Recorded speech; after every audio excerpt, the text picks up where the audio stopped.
All right, everybody. So I am here with Calvin Brown. He is from Dreamhack. Calvin, why don't you tell us a little bit about yourself and what you do over there at Dreamhack? Yeah, I'd love to. Thanks for having me. So I'm Calvin. I have the pleasure of serving on the DreamHack NA team to kind of bring the full vision of tabletop to life at DreamHack, which is a super exciting journey as we've looked at the past of DreamHack, where we're headed, and getting to see tabletop really start to become a fully functioning area of that festival. It's a super cool experience, and I'm super glad to serve in that way. Awesome. And so Dreamhack, right? It's a big word. Not everybody might know what Dreamhack is, right? We're tabletoppers. Like a lot of us are gamers, but a lot of us aren't. I come from the world of esports. I've been around Dreamhack, man. I think since like 2013. I think Sweden was actually the first Dreamhack I ever went to. So it's been a long time coming for me to be like, oh, we get to do some Warhammer stuff at Dreamhack. So for those of us that don't know what DreamHack is, why don't you give everybody a little bit of an insight and idea of what to expect and what it is? Yeah, absolutely. DreamHack is, as you said, it's been around for many years. It probably started I think it started in the 90s in Sweden.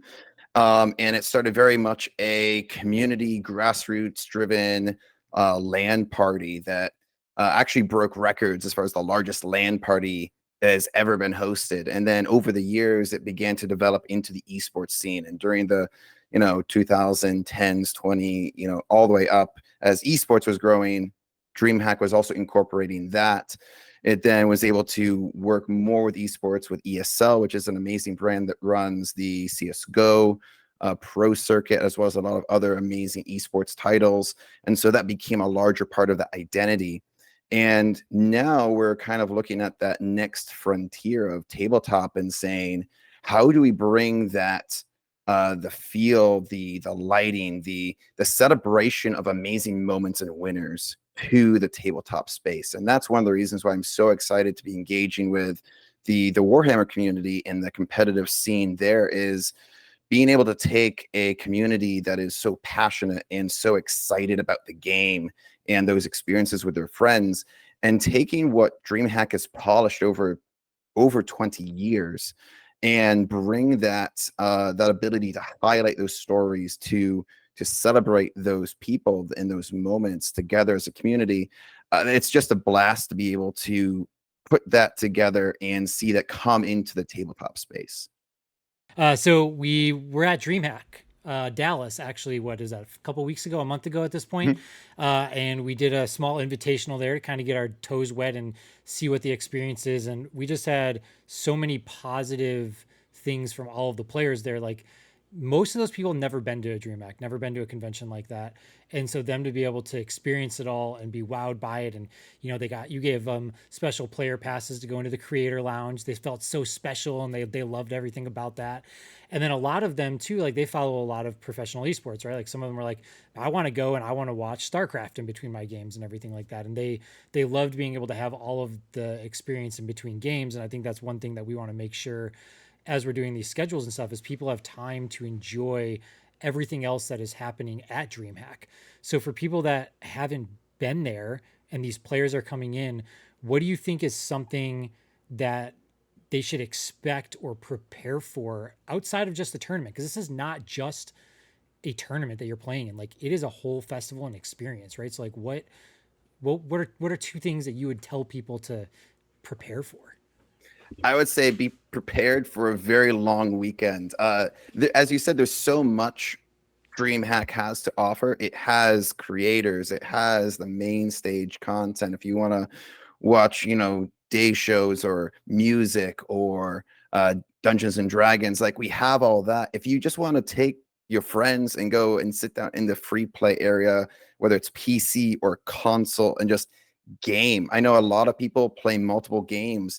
I love tabletop personally. I have way too many games on my shelf, but I also love playing video games. And so DreamHack is one of the core tenets of DreamHack is taking the experience of play and gaming, regardless of its form, whether it is tabletop or video games, and acknowledging we love it all. We're not a focused festival. Our strength is in that variety. So I would say if you've never been, plan to be able to hit the different parts of the show, see what we have to offer.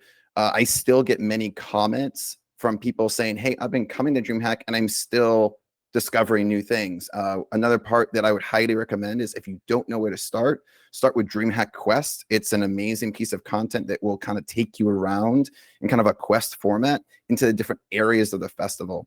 And that's a great way to just explore and see, oh, that's a thing that I might be interested in. If I'm into fighting games, if I'm into RPGs, if I'm into whatever it is, just explore and find what you might not expect to find at that festival, in addition to whatever else you're coming for as your main thing. Awesome. Sounds fun, right? I know it's fun. I've been there. It is fun. I'm sometimes sad I have to work it. That's my biggest gripe sometimes. Yeah, it's so crazy. I think that the past two DreamHacks I've been to, I was at there for a booth and then for this tournament, and it was the first time's not on a stage, right? I'm usually on a stage, and it's so different, like not being there on day one, setting up a full esports stage and stuff. I'm just like, man, you come in and everything's done. I don't know if I've ever seen it like this. So it's so cool to see it from like all the different angles, and now being able to see it from a player perspective and actually compete and play in one of the events that is going on. It's amazing. It's so fun to come full circle, be behind the scenes running it, helping all the players do that, and then being like, hey, now let's go into the player seat and actually drive this and see what that experience is like. And I've loved every single aspect of it.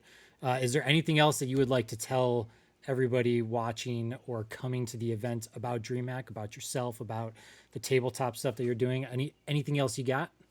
Yeah, I mean, I think the last thing that I would leave everybody with is please come check it out, and then find one of the people that are actually running this. Tabletop is newer, and we are passionate about building a space that is for you, the community. If you don't like something, if you do like something, if you want us to stop or change, we want to know. We're not building this for some arbitrary list of requirements. We're building this for what we hear from the players, from what we see that is engaging and fun.